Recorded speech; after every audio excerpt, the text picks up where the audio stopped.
আমরা চার বোনের মধ্যে আমি সেকেন্ড। আমার বড় আপুর মেয়ে ক্লাস 7-এ পড়ে। ওকে আমি অনেক ভালোবাসি, ওর মার চেয়েও বেশি। যখন যেটা চায় আবদার করে সেটা আমি পূরণ করি, ওর সব কথা শুনি। আমি ওর শুধু খালামণি না, বেস্ট ফ্রেন্ডও। কিন্তু এবার ওরা যখন গ্রামে আসে তখন ওর মায়ের মোবাইলটা কোনো ক্রমে আমার হাতে আসে।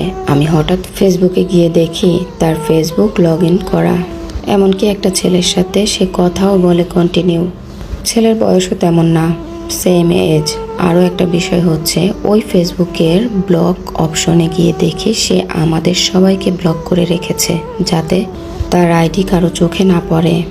আমি ওই বিষয়টা দেখে অনেক কষ্ট পেয়েছি। ওকে যে দুটো কথা বলবো সে শক্তিটুকু হারিয়ে ফেলেছি। ওর মাকেও কোনো কিছু বলার সাহস পাই না, কারণ আব্বু একদম ভেঙে পড়বে।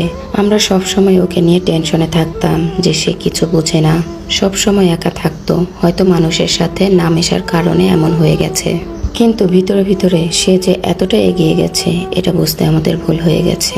এখন কিভাবে ওকে আমি বোঝাবো? এখন ওর প্রেমের বয়স না, পড়াশোনার বয়স। সামনে আরো সুন্দর দিন আসবে, তখন এসব নিয়ে ভাবা যাবে। বর্তমান পরিস্থিতি এমন হয়ে দাঁড়িয়েছে, ছেলে মেয়েকে চোখে চোখে না রাখলে এরা ভুল পথে পা দিবে, ভুল পথে এগিয়ে যাবে। তাই বাবা মাকে অনেক সতর্কতার সাথে ছেলে মেয়েকে লালন পালন করতে হবে, সবসময় চোখে চোখে রাখতে হবে। একটা ভুল সারা জীবনের কান্না হতে পারে, তাই প্রতিটি বাবা মাকে সচেতন থাকতে হবে। সন্তানকে আঘাত করে শাসন করে কোনো কিছু করা যাবে না, তাদের সাথে বন্ধুত্বমূলক সম্পর্ক বজায় রাখতে হবে।